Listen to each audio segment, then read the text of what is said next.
Hello everyone, তোমরা সবাই কেমন আছো? আমিও মোটামুটি ভালো আছি। তো দেখো, বনুর আবদারে আজ বানিয়ে ফেললাম মোমো। তো অনেকবার আমি বানিয়েছি মোমো। তো দেখো, এটা হোমমেড বানিয়েছি।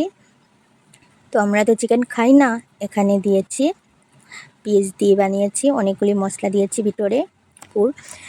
তো এখানে রয়েছে চাটনি, চাটনিটা একটাই করেছি আমি আজকে, পুদিনা চাটনিটা করিনি। তো 10খানা মোমো বানিয়েছি। তো আমি একটা খেয়ে দেখলাম, খুব টেস্টি হয়েছে। এতদিন তো আমি জানতাম না, এই প্রথমবার ট্রাই করলাম। তো দেখো, বানাতে পারি কিন্তু আমি খাই না। তো আমার মোমোটা কে কে খাবে চলে আসো, খেতে যদি চাও বলতে পারো।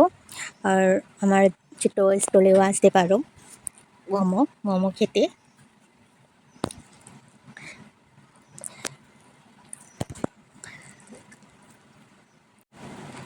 নর্মাল ডিজাইনের মোমো বানিয়েছি, অনেক রকমের ডিজাইন বানানো যায়। তো ঘরে খাবো, বাড়িতে খাবো, তাই নর্মাল বানিয়েছি। কমেন্ট করে জানিও মোমো